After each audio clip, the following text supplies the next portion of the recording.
I mean, is this like every day for y'all? That was insane. Just on the A train. Yeah, I was like, wow, you must feel really good about yourself. No, but Lin-Manuel's dad was here this spring. I have to show this. He told us a story about Lin winning his first Tony Award. Let's see it. So I taught all of my family, listen, if Lin-Manuel doesn't win, you can't go like And my sister was in the first row of mezzanine. I knew where everybody was sitting. And I could hear her screaming. Oh. I love your dad. So can I. So did I. Do you remember that night? Yes. I remember my dad's pep talk because, of course, listen, Puerto Ricans roll deep. You can't just give us like 2 tickets to the Tonys.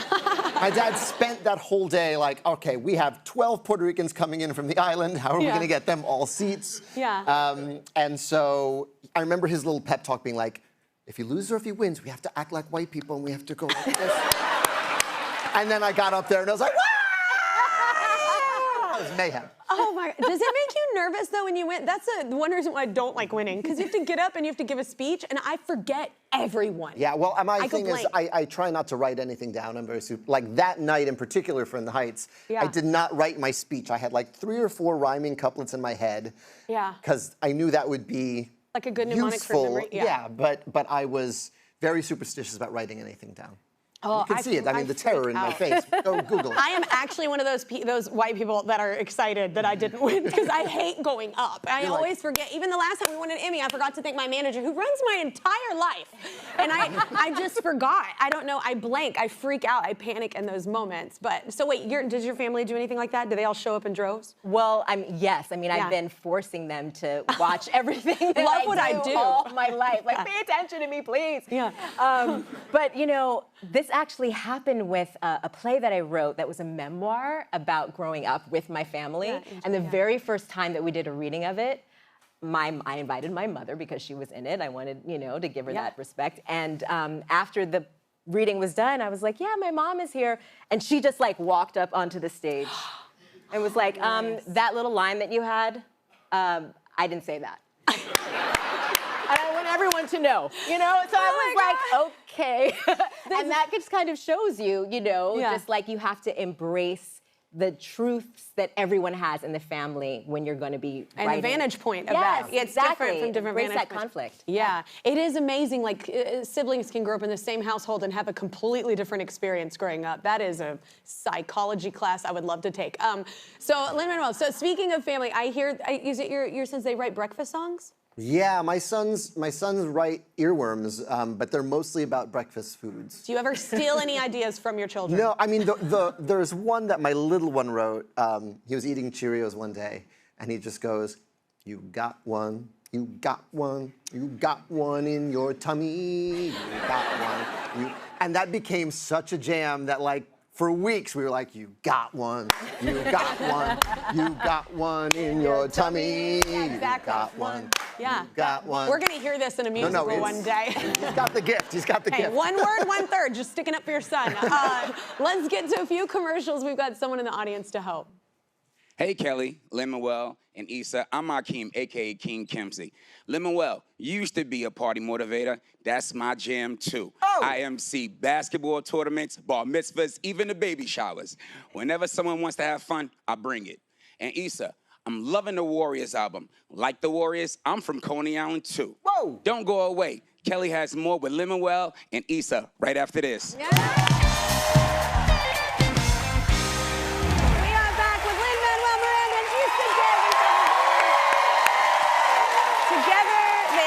A new concept album called Warriors. So this album is based on a movie that I missed, by the way. I never saw this. This was a movie you saw when you were younger, right? Yeah, this is a New York classic. This is a hip-hop classic. I saw it when I was 4 years old on a VHS. An older brother showed me. I don't recommend that as the optimal age to watch The Warriors. But it was sort of a roadmap and my first mental map of New York City. It's about this gang. All the gangs in the city are meeting for this big peace summit in the South Bronx, and there's this charismatic leader named Cyrus. And you've heard the quotes in hip-hop songs, even if you don't know the movie. Can you dig it? Can you count, suckers? You've definitely seen people clinking bottles and go, warriors come out to play. So it's in our collective bloodstream, but most people haven't seen the movie. Yeah. I saw the movie, and it's been, kicking around in my head for about 40 years.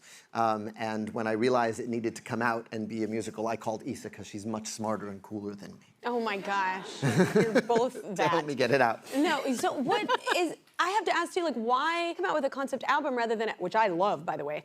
I love any kind of concept album because it gets like a theme, and I love any party with a theme. Any theme is great. But why not do like a movie or a musical? I think people would expect that from me. Why would y'all not do that? Well, I think first of all, I think it's a love letter to the movie. So I would never dream of making a movie of this. I wanted to write my own love letter to this movie I love so much.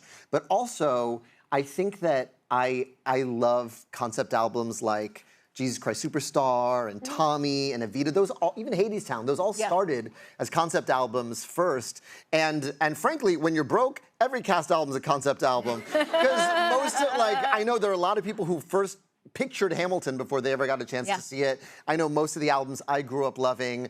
I created and connected the dots between the songs in my head. So I wanted to kind of create the albums that I would sit and pour over the liner notes as a kid, all those classic 70s concept And then albums. something else that we got to be able to do with this is just, we got to put together all of these amazing artists, which we would never be able to do on Broadway. They would never come and do 8 shows a week. You got to be on the Hamilton mixtape, but you wouldn't be doing 8 shows a week. You got to do this job, you know what I'm saying? Right. So we got to get people like Busta Rhymes and Mark Anthony and Shensia and Kim Dracula, Miss Lauryn Hill, and we got to work with this incredible producer named Mike Elizondo. And that's the thing, is that we really wanted to get a sound that you could really only achieve, first out on an album. Yeah. Issa, so did you know the Warriors? Did you see that when you were young? I didn't see that. I didn't. I only knew, as Lynn said, the things that had been sampled, right? Yeah. So I came to it fresh when Lynn asked me to join this amazing ride, and was it different for you? Because I find it's different when people don't see things when they're younger and then they see them older. So it's a kind of a different vantage point. Completely. Yeah, or perspective on it. I didn't have to be, as reverent, I think.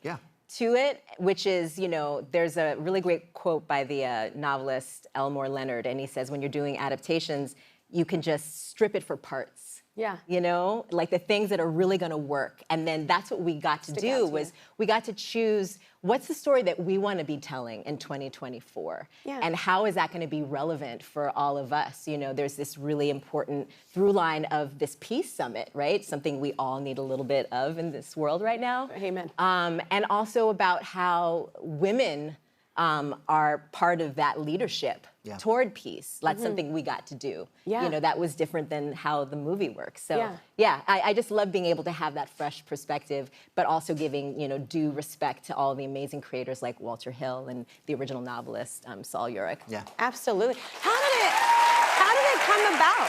How did y'all end up doing this together? Because you definitely had to ask her because she didn't even know about it. So how did this come about? No, I went about, so college classmate of mine worked for one of the producers of the original movie, right out of school. So I got in touch with him. Spent a few years trying to get the rights, the underlying rights to the novel and the rights to the movie from Paramount. And then once I had them, I went to Eisa and was like, have you seen this movie? Do you want to make this with me? And so we met in the basement of the Drama Bookshop here in Midtown New York. And we've been working in that basement for the past 2 years. That's so fun. What a fun call to get. Do you relate at all to any? Because I know just growing up in New York, do you relate at all to any of the movie? Or? Yeah, well, listen, I think that first and foremost, The Warriors is like a user's guide on what to be afraid of in New York City.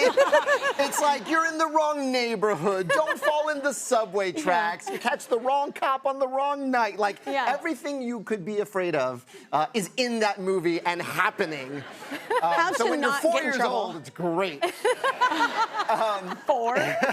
And so, but yeah, I mean, it really is. I saw someone posted when we announced it, someone posted in the Instagram comments, I used to think New York by day was Sesame Street, New York by night was the Warriors. Oh my God. And I was like, it's a really cool. nice, Yeah. My street is very different day and night. Yeah, so I relate to all of it. It's sort of like, but it's also such a beautiful snapshot of the New York I grew up in, and the way the trains looked and the way the city looked, and like we have a shout out to Gray's Papaya, which is my favorite hot dog place on 72nd Street. I love writing about New York. Like it's kind of all I write about. And it's an amazing through line through it. Great inspiration. You can't hide anything here. That's what I love about it. Everything is you don't hide. Like you have to.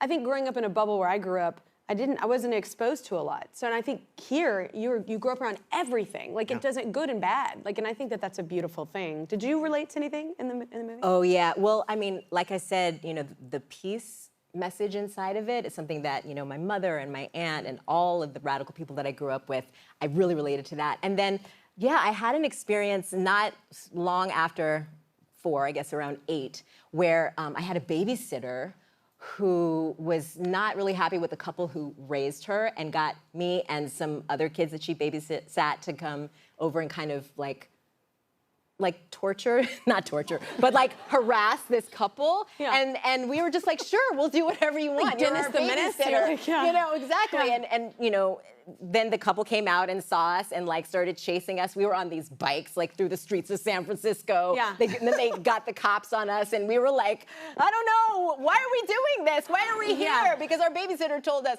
So I got in trouble, of course, and my babysitter no longer was my babysitter. She's a horrible babysitter. But guess what? That's literally the plot of Adventures in Babysitting.